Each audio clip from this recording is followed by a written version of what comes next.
پیدائش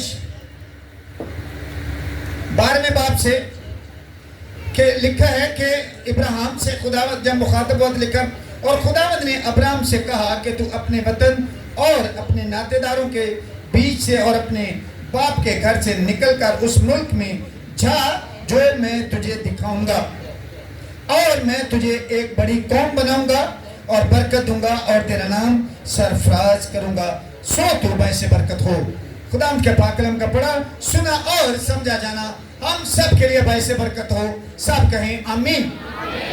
اب دیکھیں، میں آپ کے ساتھ یہ بات شیئر کرنا چاہتا ہوں کہ خدا نے یہ آج کا جو میسج ہے اس کا عنوان ہے کہ بلاہٹ یا چناؤ، اور پھر آپ کی ذمہ داریاں اور مشکلیں اور آزمائشیں اور پھر برکتیں۔ بیسیکلی جو اس کا عنوان ہے وہ ہے بلاہٹ۔ جب آپ کی بلاہٹ ہوتی ہے یا جب آپ کا چناؤ ہوتا ہے تو میں آپ کو یہ بتانا چاہتا ہوں کہ جب آپ اپنے بلائے جانے پر آ جاتے ہیں خداوند کی کال پر، اور پھر آپ کی زندگی میں جو مشکلیں آتی ہیں آپ نے ان کو فیس کرنا ہے، آپ نے ان کے ساتھ ہی سروائیو کرنا ہے اور اپنے بدن سے خدا کے جلال کو ظاہر کرنا ہے۔ ہیلیلویا۔ کلیسیا، آپ دیکھیں کہ جب ابراہیم کی پلاٹ ہوئی تو اس کو بولا، سب سے پہلے آپ دیکھیں جو میں آپ کو بار بار سکھانا چاہتا ہوں وہ یہ ہے کہ بغیر قربانی کے، بغیر اپنے آپ کو تکلیف دیے آپ برکت حاصل نہیں کر سکتے۔ سب سے پہلا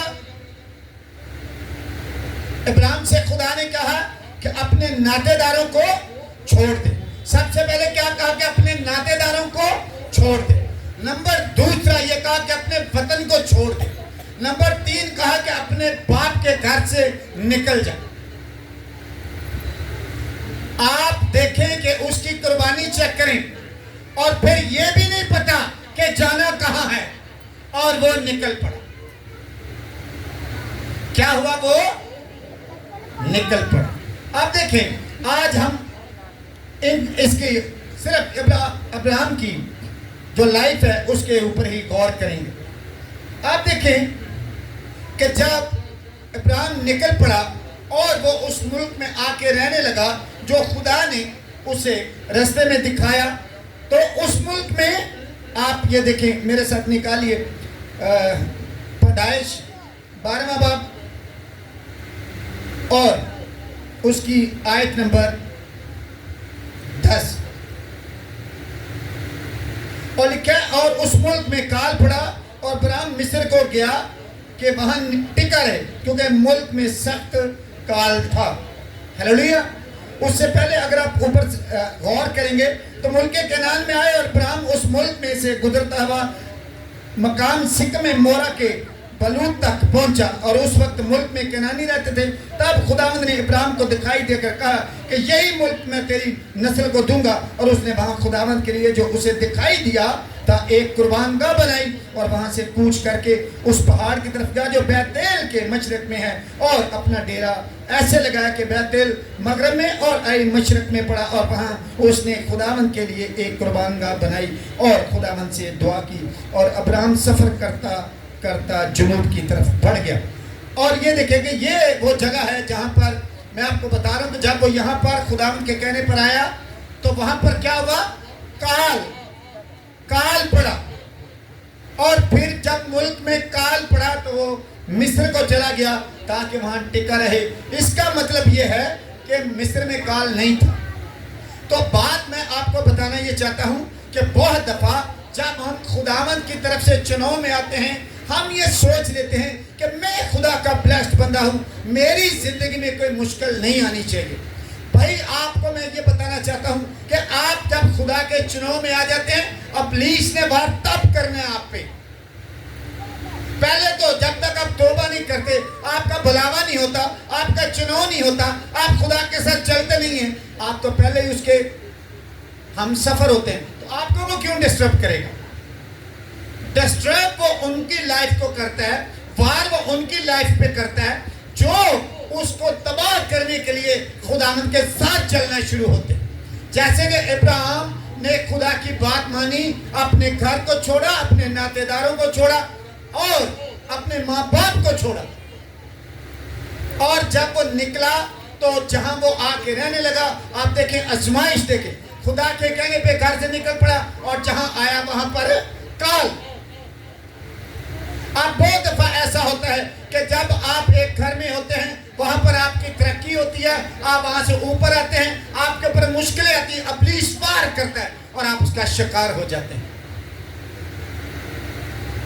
آپ کو وہیں پر جو ہے اس کو کلام سے زیر کرنا ہے. ابلیس آپ پہ وار کرے گا، آپ پہ مشکلیں آئیں گی، لیکن آپ کو ان مشکلوں کے ساتھ ہی خدا کے ساتھ زندگی گزارنی. ہیلیلویا. آپ دیکھیں کہ جب وہ مصر میں سے نکلتا ہے، پھر اگلی میں آپ کو بات بتانا چاہتا ہوں کہ 13ویں باب میں کہ جب ملک میں سے کال تھا، اس کے بعد وہ آگے چلتا ہے. خدا نے اس کو کہا کہ جب وہ اپنے گھر سے نکلا کہ میں تجھے ایک بہت بڑی قوم بناؤں گا اور تجھے کیا کروں گا؟ برکت دوں گا. اور جب وہ نکلتا ہے اور آگے ہم پڑھیں گے پیدائش جو ہے 13ویں باب کو ابھی ہم تھوڑا سا ریڈ کرتے ہیں. میں چاہتا ہوں کہ آپ کو پوری جو ہے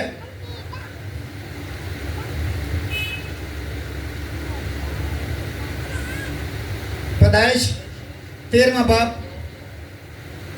آپ دیکھیے.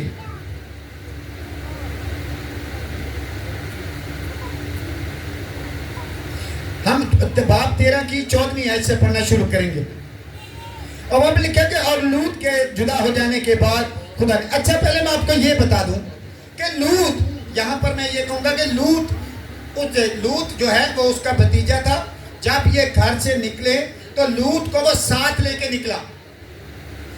جب وہ گھر سے نکلے تو وہ لوط کو کیا ہے؟ ساتھ لے کے نکلا. اب لوط اور وہ سارے اکٹھے تھے. اب ان کے پاس مال، جانور، ان کا کام یہ تھا، وہ خیمہ دوزی کرتے تھے، خیموں میں رہتے تھے، اور ان کا جو جیسے کیا کہنا چاہیے کہ روزگار کا جو ذریعہ تھا وہ مال تھا. وہ جانور، بھیڑ بکریاں، گائے بیل اونٹ، وہ یہی رکھتے تھے. انہی سے وہ اپنا جو ہے وہ، یہ ان کا مطلب یہ کہہ لیں کہ وہ آج کے دور کے مطابق یہ ان کا بزنس تھا. تو کلام کے مطابق کہ ان کے پاس مال ثواب اتنا زیادہ ہو جاتا ہے. پھر لوط کے جو چرواہے ہوتے ہیں جو اس کے مال کی جو ہے نگہبانی کرتے ہیں، اور جو ابراہیم کے مال کی نگہبانی کرتے ہیں، ان میں جھگڑا ہو جاتا ہے. ان کے پاس مال زیادہ تھا، ملک میں رہنے کے لیے اتنی جگہ نہیں ہوتی. پھر جو ہے جو لوط ہے وہ چناؤ کرتا ہے سدوم کی طرف. وہ سدوم کی طرف جو وادی ہے اس کے اطراف میں وہ چلا جاتا ہے، اور ابراہیم جو ہے وہ وہیں پر رہتا ہے. تو اس کے بعد مال، مطلب بتانے کا مطلب یہ ہے کہ وہ اتنے بلیسڈ ہو جاتے ہیں. شروع میں انہوں نے مشکل اٹھائی، لیکن اس کے بعد لکھا کہ ان کے پاس مال ثواب اتنا زیادہ ہو گیا کہ وہ اکٹھا رہنا ان کے لیے ایک ملک میں مشکل ہو گیا، کیونکہ جگہ نہیں تھی، مال زیادہ تھا. تو اب اس کے بعد اب دیکھیں جب لوط جدا ہو کے چلا جاتا ہے تو خدا اس کے ساتھ جو ابراہیم حبرون کو جاتا ہے. اچھا، اور لوط کے جدا ہو جانے کے بعد خدا نے ابراہیم سے کہا کہ اپنی آنکھ اٹھا اور جس جگہ تو ہے وہاں سے شمال اور جنوب اور مشرق اور مغرب کی طرف نظر دوڑا، کیونکہ یہ تمام ملک جو تو دیکھ رہا ہے میں تجھ کو اور تیری نسل کو ہمیشہ کے لیے دوں گا، اور میں تیری نسل کو خاک کے ذروں کی مانند بناؤں گا، ایسا کہ اگر کوئی شخص خاک کے ذروں کو گن سکے تو تیری نسل بھی گن لے. ہیلیلویا. اتنی زیادہ بلیسنگ کہ ملک بھی میں تجھ کو دے دوں گا جس میں تو ہے، اور تجھے برکت دوں گا، کیونکہ جو شروع میں خدا نے کہا تھا کہ میں تجھے بہت بڑے قوم بناؤں گا. اس کے بعد لکھا ہے کہ اس کو کہ تیری جو اولاد ہوگی، تیری جو نسل ہوگی وہ خاک کے ذر. اچھا، کوئی مٹی کے ذروں کو گن سکتا ہے؟ نہیں. تو اسی لیے خدا نے اس کی نسل کو، اس کے لوگوں کو اس سے تشبیہ دی کہ اگر کوئی خاک کے ذروں کو گن سکے گا تو وہ تیری نسل کو بھی گن سکے گا، وہ اتنی زیادہ ہو. ہیلیلویا. یہ تھی بلیسنگ. اب آپ دیکھیں اس کے بعد یہ ہوتا ہے کہ کچھ بادشاہ ہوتے ہیں جو سدوم اور عمورہ کی طرف جو ہے وہ چڑھائی کرتے ہیں. میں بہت زیادہ اس کی ڈیٹیل میں نہیں جانا چاہتا, میں آپ کو صرف اتنا بتاؤں گا کہ وہ سدوم اور عمورہ کے طرف آتے ہیں, وہ ان بادشاہوں کے کچھ بادشاہوں کے ساتھ لڑائی کرتے ہیں اور ان کو یرغمال بنا کے لے جاتے ہیں, اور اس میں وہ لوٹ کو بھی لے جاتے ہیں. اس کی جو بیویاں ہوتی ہیں یا جو لونڈیاں ہوتی ہیں, جو مال سباب ہوتا ہے, وہ اسے بھی لے جاتے ہیں. جب لوگ وہاں سے کوئی بندہ بچ کے آتا ہے, وہ آگے جو ہے ابراہیم کو جو ہے وہ آ کے یہ پیغام دیتا ہے کہ جو تیرا بھائی ہے لے گئے ہیں, اور اس کا مال سباب بھی. تب وہ اپنے جو اس کے جنگجو بندے ہوتے ہیں ان کو ساتھ لیتا ہے اور ان پر جا کے وہ اٹیک کرتا ہے. وہاں سے وہ سارا مال سباب چھین کے لے کے آ جاتا ہے, چھین کر لے کے آ جاتا ہے, اور وہ اپنا جو مال ہے وہ لے کے آتا ہے, اور ملک صدق سالم کے بادشاہ کو وہ جو ہے کیا کرتا ہے, اس لوٹ کے مال کا 10واں حصہ دیتا ہے. اس وقت ان کے عہد کے مطابق وہ سب کچھ جائز تھا, کہ بے شک وہ لوٹ مار کر کے آیا تھا, لیکن ان کے عہد کے مطابق, ان کے قانون کے مطابق وہ جائز تھا. اس نے اس کا 10واں حصہ ملک صدق سالم کے بادشاہ کو دیا. تو تب جو سدوم کا بادشاہ آتا ہے وہ اسے کہتا ہے کہ بھی میں تجھے کچھ, یہ جو مال تو لے کے آیا میں تجھے تحفے کے طور پہ دینا چاہتا ہوں. اس نے بولا نہیں, میں نہیں لینا چاہتا, کیونکہ کہیں کو کل کو تو یہ نہ کہے جی ابراہیم کو میں نے امیر کر دیا تھا. وہ کہتا ہے میں نے نہیں لینا. تب خداوند ابراہیم سے کلام کرتا ہے, 15ویں باب میں کلام کرتا ہے خواب میں, اور اس کو کہتا ہے کہ تو فکر نہ کر, میں تیرا میں تجھے بہت بڑا اجر دوں گا. تو وہ خدا سے گلا کرتا ہے, کہتا ہے کہ تو مجھے کیا دے گا, میں تو اس دنیا سے بے اولاد جاتا ہوں. تو خدا نے تو کہتا ہے کہ وہ جو دمشقی الیزر ہے وہ میری میراث کا وارث ہوگا. تو خدا نے کہا کہ وہ نہیں ہوگا, بلکہ وہ ہوگا جو تیرے صلب سے پیدا ہوگا, وہ ہوگا جو تیرے صلب سے پیدا ہوگا. اب میں 15ویں باب کی کچھ آیات پڑھنا چاہتا ہوں, کیونکہ یہاں پر کافی اچھی باتیں ہیں جو میں آپ کو بتانا چاہتا ہوں. اچھا, اب یہ سارے پورشن کو ہم پڑھتے ہیں, کلام مقدس کی تلاوت سنیں. ان باتوں کے بعد خداوند کا کلام رویا میں ابراہیم پر نازل ہوا, اور اس نے فرمایا, اے ابراہیم تو مت ڈر, میں تیری سپر اور تیرا بہت بڑا اجر ہوں.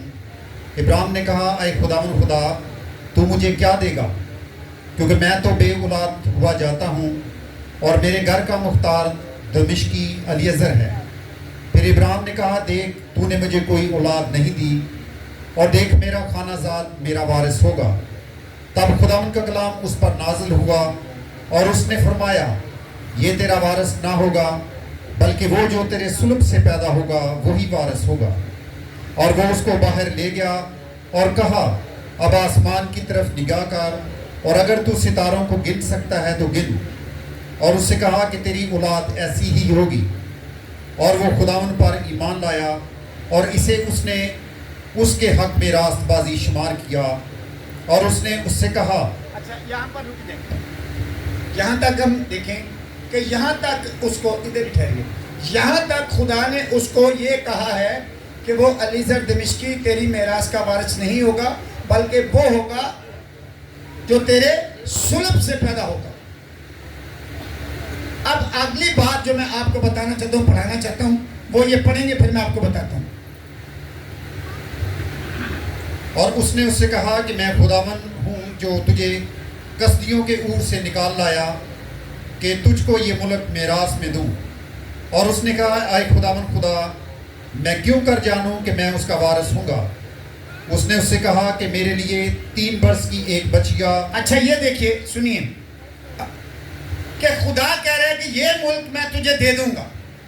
وہ آگے سے کہہ رہا ہے جی میں کیوں کر جانوں, وہ اعتبار نہیں کر رہا. مطلب یہ سیدھے لفظوں میں یہ کہہ رہا ہے کہ مینوں کہ میں پتا ہوئے کہ ملے گا, میں کیسے اعتبار کر لوں. تو پھر خدا اس کو سزا سناتا ہے. اور آج آپ کو میں بتاؤں کہ آپ کو پتہ چلے کہ قوم بنی اسرائیل جو ہے وہ 400 برس کے لیے کیوں گئی تھی غلامی میں. وہ یہ وجہ تھی کہ ان کا باپ ابراہیم جس کی نسل سے آگے اسرائیل چلتی ہے، اس نے خدا کے وعدے کا، خدا ملک دینے کا وعدہ کر رہا ہے، اور وہ آگے سے کہہ رہا ہے جی میں کیوں مان لوں۔ تب خدا نے اس کو سزا سنائی، ذرا سنیے۔ اس نے اس سے کہا کہ میرے لیے 3 برس کی ایک بچیا اور 3 برس کی ایک بکری اور 3 برس کا ایک مینڈا اور ایک کمری اور ایک کبوتر کا بچہ لے۔ اس نے ان سبوں کو لیا اور ان کو بیچ سے 2 ٹکڑے کیا اور ہر ٹکڑے کو اس کے ساتھ دوسرے ٹکڑے کے مقابل رکھا، مگر پرندوں کے ٹکڑے نہ کیے۔ تب شکاری پرندے ان ٹکڑوں پر جھپٹنے لگے، پر ابراہیم ان کو ہنکارتا رہا۔ سورج ڈوبتے وقت ابراہیم کو گہری نیند غالب ہوئی، اور دیکھو ایک بڑی ہولناک تاریکی اس پر چھا گئی، اور اس نے ابراہیم سے کہا، یقین جان کہ تیری نسل کے لوگ ایسے ملک میں جو ان کا نہیں پردیسی ہوں گے، اور وہاں کے لوگوں کی غلامی کریں گے، اور وہ 400 برس تک ان کو دکھ دیں گے۔ ہیلیلویا، بیٹھ جائیے۔ آپ نے سنا کتنے برس تک؟ 400 برس۔ آپ دیکھیں قوم بنی اسرائیل مصر کی غلامی میں جاتی ہے، اور سزا یہ اس وقت سنا دی گئی کہ جب ابھی تک اسحاق بھی پیدا نہیں ہوا، غلطی بلایا ہوا ہو، وہ برگزیدہ ہو، اس کا چناؤ ہوا ہو، اگر وہ غلطی کرے گا تو سزا ملے گی۔ اگر کوئی یہ کہتا ہے کہ میں تو چنیدہ ہوں، میں خدا کے مذہب کی خدمت کرتا ہوں، میں خدا کے ساتھ چلتا ہوں، تو میں جو مرضی کروں میں خدا کا پسند ہے، ایسا ہرگز نہیں۔ سزا سب کو ملتی، جو بھی غلطی کرے گا۔ ابراہیم نے خدا کے بات کا اعتبار نہیں کیا، سزا سنا دی گئی۔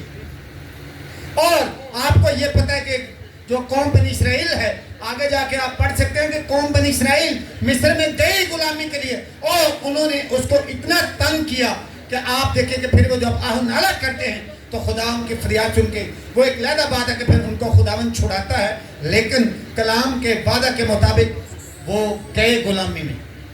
جب آپ غلطی کریں گے سزا ملے گی، آپ بائبل کا قانون کو توڑیں گے سزا ملے گی، اور اس وقت تک بحالی نہیں جب تک کہ آپ اقرار نہ کریں کہ میں غلط ہوں، میں نے غلطی کی اور آئندہ نہیں کروں گا۔ آگے چلیے، اب 16ویں باب کی ذرا تھوڑی سی اسٹڈی ہم کریں گے کہ خدا نے تو اس کو یہ کہا کہ علیزر دمشقی جو ہے وہ تیری میراث کا وارث نہیں ہوگا، بلکہ وہ ہوگا جو تیرے صلب سے پیدا ہوگا۔ اس کے باوجود اس نے خدا کی بات کا اعتبار نہیں کیا، اپنی بیوی کے کہنے پر ہاجرہ کو لیا، اپنی بیوی بنایا، اور اس میں سے بچہ پیدا ہوا اسماعیل۔ یہ ابراہیم نے غلطی کی۔ جب آپ دیکھیں، جب ابراہیم گھر سے نکلا وہ 75 برس کا تھا، جب یہ اسماعیل اس سے پیدا ہوا تب وہ 86 برس کا تھا۔ اس کی اس غلطی کی سزا خدا نے اس کو یہ دی کہ 13 سال تک خدا نے اس کے ساتھ بات نہیں کی۔ جب وہ 99 برس کا ہوا تب خدا نے اس کو کہا کامل ہو اور میرے حضور چل، کامل ہو اور میرے حضور چل۔ جب تک آپ خدا کے ساتھ چلتے ہیں، لیکن جب تک آپ پوری طرح نہیں چلیں گے برکت نہیں ملے گی۔ خدا نے جو اس کو وعدے میں فرزند دینے کا وعدہ کیا تھا، آپ دیکھیں اس کو 24 سال گزر جانے کے باوجود اس کو وہ برکت نہیں ملی جب تک اس نے اپنی غلطی کا اقرار نہیں کیا اور پوری طرح کامل ہو کے اس نے خدا کے ساتھ چلنا شروع نہیں کیا۔ ہم کچھ تھوڑا سا بھی کریں تو ہم اس کو بہت زیادہ تصور کر لیتے ہیں، پھر ہم اسی گمان میں جب ہوتے ہیں پھر ہم پھنستے ہیں۔ ہمیں پوری طرح، اگر ابراہیم کو وہ برکت نہیں دی گئی جب تک وہ پوری طرح خدا کے ساتھ نہیں چلا، تو ہمیں بھی نہیں ملتی۔ تو تو ہمیں پوری طرح، آپ 17ویں باب کو پڑھ کے دیکھ لیں کہ اس نے لکھا ہے کہ تو کامل ہو اور میرے حضور چل. پھر کلام میں لکھا ہے کہ تب ابراہیم سر نگوں ہو گیا. مطلب یہ کہ اس نے اپنی غلطی کو مان لیا. اس نے اپنی غلطی کو مانا. تب خدا نے اس کے ساتھ وعدہ کیا کہ اب میں تجھے بیٹا دوں گا. پھر اس کے 100، وہ 99 برس کا تھا، تب 100 سال کی عمر میں اس کے بیٹا پیدا ہوا. ہیلیلویا. تو جب تک آپ کے سارے بدن سے پوری طرح اس کا جلال ظاہر نہیں ہوگا، آپ کو برکت نہیں ملے گی. آپ کو برکت نہیں ملے گی. بہت سارے لوگ ہیں آواز سنتے رہتے ہیں، پتہ ہے عبادت میں جانا ہے، لیکن کلام شروع ہوگا تب بھی جائیں گے. پرستش گھر گزار کے آنا ہے، پرستش گھر پہ گزار دینی تو برکت بھی ادھوری. جب تک آپ کے اندر تڑپ نہیں ہوگی، لگن نہیں ہوگی. آپ دیکھیں کہ جو پورے دل سے خدا کے ساتھ پیار کرتے ہیں، ان کے لفظوں سے، ان کی باڈی لینگویج، ان کے بدن سے آپ کو پتہ چلتا ہے کہ ہاں یہ روح القدس پایا ہوا شخص ہے. ہیلیلویا. آپ کو میں بتانا چاہتا ہوں، جب تک آپ پوری طرح خدا کے ساتھ نہیں چلیں گے، خداوند آپ کو برکت نہیں دے گا. آپ کے ساتھ اب آپ دیکھیں، پھر میں آپ کے ساتھ اب 18ویں باب کی 19ویں آیت سے پڑھنا شروع کروں گا اور آپ کو بتاؤں گا کچھ اور باتیں. لیکن اب یہاں تک آپ کو بات کی سمجھ لگی. آپ میں سے کوئی بھی ہو، اگر اس کا بلاوا ہے، بلاہٹ ہے، تو اس کے باوجود اگر وہ غلطی کرے گا تو اس کو سزا ملے گی. اس کو سزا ملے گی. وہ کوئی بھی ہو، وہ اچھا کام کرے گا تو برکت ملے گی. میرے ساتھ ذرا پڑھیں پیدائش 18ویں باب کی 19ویں آیت سے. پیدائش 18ویں باب کی 19ویں آیت لکھا ہے، کیونکہ میں جانتا ہوں کہ وہ اپنے بیٹوں اور گھرانے کو جو اس کے پیچھے رہ جائیں گے وصیت کرے گا کہ وہ خداوند کی راہ میں قائم رہ کر عدل اور انصاف کریں، تاکہ جو کچھ خداوند نے ابراہیم کے حق میں فرمایا ہے اسے پورا کرے. آپ جو میں نے کہا تھا شروع میں آیت پڑھائی کہ وہ آپ کی بد کرداری کی سزا تیسری اور چوتھی پشت تک دیتا ہے. آپ دیکھیں غلطی ابراہیم نے کی، غلطی ابراہیم نے کی، اس کے بعد کہاں پہ جا کے چوتھی آپ دیکھیں ابراہیم نے غلطی کی، اس کے بعد اس میں سے اسحاق پیدا ہوا، اسحاق میں سے یعقوب اور عیسو پیدا ہوئے. اب اس کے آگے جو یعقوب کے بچے تھے، یوسف کی وجہ سے، یوسف چونکہ وہاں پر تھا، اس کے بعد اس کے بچے گئے. کتنی کون سی پشت گئی؟